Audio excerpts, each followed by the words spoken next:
Like, I'll show you guys how to make 6-figure income being a influencer. Hey guys, Tezzy Faye here. How is it going? For today's video, I'm going to do another one of those podcasty type videos where I talk about a certain subject that maybe I'm struggling with, and I provide my insights, things that maybe I've learned over the years on how to deal with that, and, hopefully making it something that can help other people. So in regards to today's video, one thing I routinely find myself falling in and out of is participating in what we would call the rat race. Now, if you've watched Squid Games, we all know there's nothing good that comes of that. Definitely not. And the rat race is designed in a way that it constantly makes you feel like what you are is not enough, and what you have to show for what you are is also consequently never enough. Corporations these days have been very effective at catalyzing, fueling the fire, if you will, with very effective algorithms that make you feel that you have to buy certain things in order to be a certain type of person. And the certain type of person that you are aiming for is what will make you happy and complete. And that's where you need to get to. And it is empty. But it's beyond algorithms, right? I think it's something that is just part of the human condition. So today's topic is going to be about my personal struggles with consumerism, materialism, falling into this trap of buying things that I don't need, and also tips that I have, things that I've learned to overcome these feelings and falling into that cycle, or how I get myself out of that cycle sometimes. And if any of you guys have watched that video that I made about a year ago about modest fashion, I am going to touch on that a little bit. I'm going to talk about my real opinions on Muslim lifestyle content and products. So let's go ahead and get into it.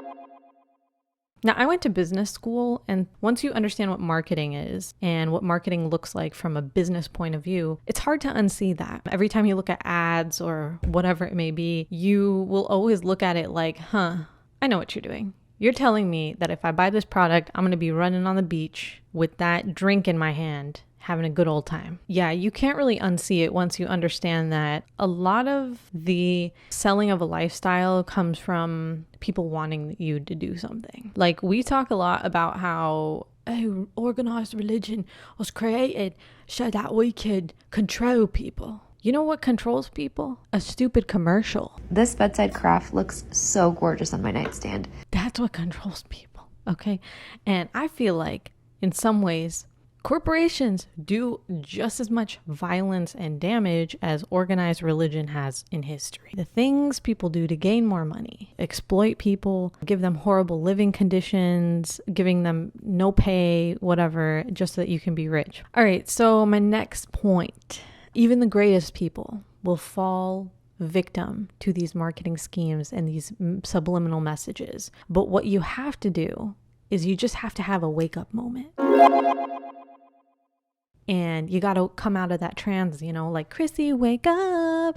I don't like this. For those of you who watched Stranger Things. But you just got to have sometimes this thing that wakes you up, right? And sometimes that's not something you do yourself. Sometimes life wakes you up. I talk about when I was planning my wedding. I was so into planning my wedding. I was so obsessed. I could not see beyond the wedding planning. It was so stressful and overwhelming. And there was so much that needed to be done. And I was so down that rabbit hole.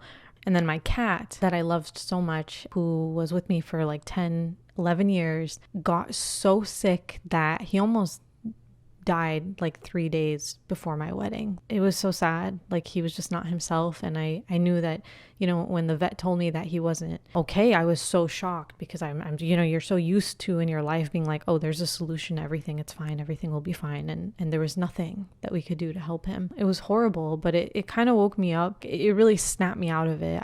I was not thinking about the wedding. I did not care. It's like, it almost pulled me out of my trance to remind me of like what's really important.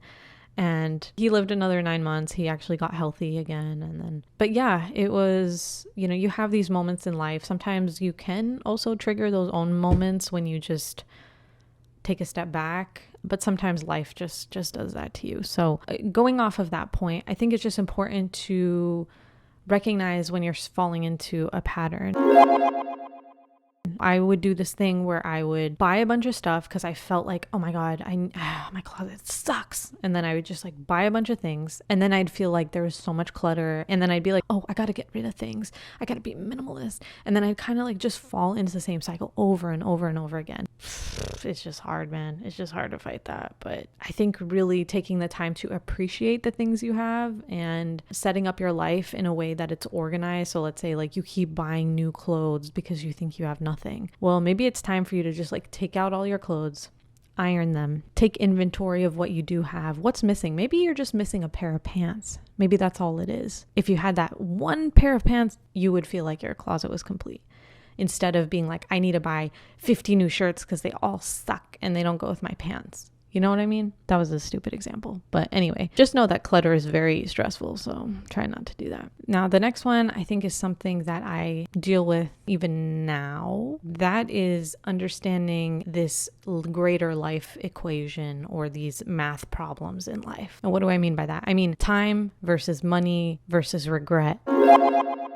Okay, I've been seeing a lot of things where it's like, my bank account money will always come and go, but I will never be 20 again, sipping a lemonade at the pool in France. And I get that. I understand that. And I do, to some extent, believe in that. I do believe that you should not just keep saving and saving and saving and saving in hopes that one day you'll be able to go do the things that you want to do, because tomorrow is never guaranteed. The next hour is not even guaranteed. You don't know when you'll die. You don't know when the people around you will die. You know, just holding out and saving money and saving money and saving money and never spending it on people or things that you enjoy, it's not really smart. I don't think that that's a good thing. I think there's a balance. It shouldn't be the thing that's making you broke, but it also shouldn't be the thing that is keeping you from participating in your life, in having good relationships, in existing. I think it's good to sacrifice for a bit, you know, if you have a certain goal, but I think there are things that you'll never regret spending money on. Like for me personally, I've been thinking about this in terms of like education. I'm at a point in my life where I feel like I'm not learning as much as I would like to. And so I've been trying to learn things online, whether it comes to like videos that I'm making, or also, you know, in my professional life, I've been like, okay, I need to start taking courses. I need to do something, or I need to change my career, because I feel like as a human being, you do need to, you know, keep your mind stimulated and, you know, continually grow and learn. And I think I'm at a point where I see the value in spending money on stuff like that. But I'll be honest, I think there's a lot of stuff out there that people are just scamming you. Because just so you know, people who do finance and I'll teach you how to make YouTube videos and all that stuff, those kind of videos have a really high CPMs. So just so you know, some of those courses and all that stuff, like I'll show you guys how to make 6-figure income being a influencer. Some of it is BS, which is a great and ironic way for me to segue. Thank you, Skillshare, for sponsoring this video. Skillshare is an online learning community with thousands of classes online and members across 150 different countries. One of the major things that I've been using Skillshare for is to look up classes on content creation and making YouTube videos. And I love when I find advice from somebody whose work I admire, which is why I was super excited when I saw this class from Heinz on Skillshare called Speak Your Truth, Mindful Content Creation for YouTube. I even used what I learned in that course to make this YouTube video. This class was all about how content creation can be a journey to self-discovery, as well as an opportunity to impact other people's lives. Heinz teaches both the self-care and technical practices he uses to transform content creation into a personal development tool. And it's perfect for me because that's exactly the journey that I'm on right now. I particularly liked his class on removing blocks, where he talks about how it's important to let go of things like self-limiting beliefs, perfectionism, and how sometimes the ideas that you think are the worst actually end up being your most successful videos. Heinz is great, and this class was so good. I'm excited to use some more of the ideas that I learned. So if any of you have a specific skill that you guys are trying to learn, I think Skillshare is a perfect place to start. From photography to illustration, filmmaking, content creation, language learning, cooking, I don't know, whatever you're into, you can find classes on Skillshare that will meet your goals and interests. So check out the link below for more information, and the first 1,000 people to sign up will get something. Now back to the video. Thank you. All right. So my next point that I want to make. I used to look at my parents and I used to make fun of a lot of things that they did. Like, I'm like, why are you wearing the same suit for 30 years? Why wouldn't you just buy a new suit? And now I've come to an age where I'm realizing how much all of the buying new things is BS. What's the point of constantly buying new things if you don't even appreciate what you have? You should buy something you really, really, really like. Stop buying things you kind of like just cause. Buy stuff that you just love the texture, you just love the color, you just love the shape, you love the way it makes you feel. Buy that. Buy it whether it's $5 if your budget is $500. Don't buy crappy things just to be in touch or to be on the trend. Don't buy something that's gonna rip after one wash. Been there, done that. I'm done with it. I don't want it no more. So now I'm at a point where I'm like, if I love a piece, I do not care if it's out of style. I love that piece. I have a handful of shirts that I just love. Okay. And if I can find a tailor to recreate them, I will, because I want to keep those things forever. And I think that does go into the whole idea of gratitude. When you love what you have, when you have appreciation for what you have, your life just gets better. And you do find yourself kind of like elevating yourself out of this rat race cycle, blah, blah, blah, blah, blah. My next tip that I want to share is that sometimes you have to isolate yourself. That could mean a break from social media. That could mean that maybe if you're hanging around people who are making you feel, not on purpose, but, not intentionally, but, maybe you're hanging around people who make you feel like what you have is not good enough. Maybe you just need to take a little step back. You know what I mean? Maybe you don't need to be around them as much as you do. Maybe you don't need to see their stuff as much as you do. Because we're all human beings at the end of the day. You are going to, we're not perfect, right? Everyone has these feelings of whatever, maybe some people are better at it because they're higher spiritually. They have, things don't bother them. Worldly things, not having worldly things doesn't bother them as much because they're at a very high level spiritually. But it's okay if you're not there and you need time to get there and you need space from people or places that make you feel like you're not enough. And that goes into my next point, which is that you have to understand that there is a point at which people will never respect you. This rat race never ends. Like, it is a bottomless pit that goes nowhere and just keeps on going.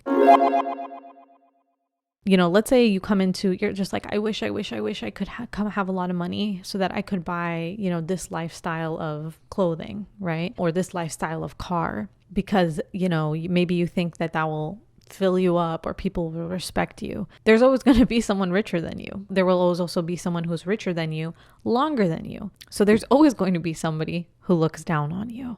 I'll give you the example of like old money versus new money, right? People who come into new money, old money, looking at them like, ugh, you're so tacky. If you're trying to fill a void of, trying to be respected in society, I see this a lot in Desi culture that, the more money you have, the more respected you are, or maybe that's how people feel. I mean, maybe they will, but no, there's always going to be someone who's like, oh, you think that's a lot of money? Now, getting into Muslim lifestyle content, I kind of find it weird when religion meets capitalism or money. It can kind of be a weird thing. I think it's great when there's a product that makes people's lives easier, that solves a real problem. But I think that the idea that you need a specific prayer mat, that you need a specific hijab, that you need a specific attire to look more Muslim is stupid. You don't actually need any of those things to practice your religion. That's kind of also the point. It's such a simple religion in the sense that there's no medium between you and Allah subhanahu wa ta'ala. Like, there's no, like, you don't need other people's permission. You don't need certain products. Do you see what I'm saying? So sometimes I do feel like the place where these two things meet can kind of get a little weird because it's just the other stuff, but with the Muslim sticker on it. It's the same other stuff. It's the same materialism. It's the same whatever, but we just put Muslim in front of it. And I'm not trying to bash on all of it. Like I said, I do think that there are problems, and sometimes products and innovation, all these things create solutions. And I think that's great. I just think that not everything has to be Muslim. Not everything has to be Muslimfied. Does that make sense? And that goes for, I guess, whatever religion. Like, I watched this show, which I think is really funny. And I'm sorry, maybe it's offensive to people of that religion, but I watched Righteous Gemstones, and I find it so funny because I feel like every religion probably has some version of people who have a lot of money and use it to promote religion, but they're not really good examples of that themselves. And so anyway, it's a pretty funny show. I think my last point that I want to talk about that I used to fall into, especially with the movement towards like being more green or overconsumption, like we're killing the planet. I feel like sometimes the ethical responsibility of that can be really overwhelming. And the thing that's really annoying is that corporations try to blame us. You know, it's like, if you stop buying so many clothes, then this wouldn't happen. We do have an impact. We can consume less, but they need to do better. Okay? They need to do better. The weight of the world's problems shouldn't be on your shoulders. You shouldn't feel that way, you know? But I do think it is important to look back in and consume less, you know, figure out ways that you can be less absorbed into this rat race. I do little things like I mentioned before, ironing my clothes, taking a moment to appreciate the things that I actually have. Also living life beyond products, like going out and doing things that don't require a lot of money. Enjoying the little things in life. That's what I think helps a lot as well, which maybe is easier said than done, but someone may pay like 20 grand for a vacation and have a miserable time. And you could have a better time going to the park with your family or your friends over the weekend, and you had a better time than someone who went to, I don't know, some 4, 5, 7, 8-star hotel in some resort. You can't rely on those things for your happiness. And you can't just assume that that's what's going to fulfill you in life. But I will say, I mean, okay, earlier in life, like when I would go to YouTube things and I would like go and stay in these hotels, like I would never be able to afford that kind of a hotel. Like, and I was like, wow. You know, when you walk into the lobby of a hotel that's just like fancy and it smells this smell and you're just like, oh, what does that smell? Like, I get it, bro. Because I'm like, I would like to like do that occasionally, you know? But like I said before, I don't think that can really, really fill you up. It's just something cool to experience. But if you really want that lifestyle, go get it. Go get it. I'm not saying not to get it. I'm just saying that this is something that I've struggled with, and it's something that you know, I work on, and I have my moments where I feel like, I got the hang of this. And then I have my moments where I'm like, this is never going to end. But anyway, I hope this video was helpful for some of you guys. I know it's kind of all over the place, but I'm just trying to put out content and keep making the videos so that I keep getting better, no matter how the quality of the video is, because I keep going back and forth with this quality versus quantity thing, but I really do feel like quantity is important. I think that, you know, being in a routine of creating content, overcoming these like creative blocks and overcoming the fear of creating, because when you only focus on quality, there's a lot of like buildup. And if you don't get that result, you get let down really easily. And then you get discouraged from doing it again. So I just want to keep making both as much as I can, quality and quantity. So anyway, I appreciate you guys who are along for the ride. Like, comment, subscribe. Tazzy Faye out. Bye. Oh, link in the video description.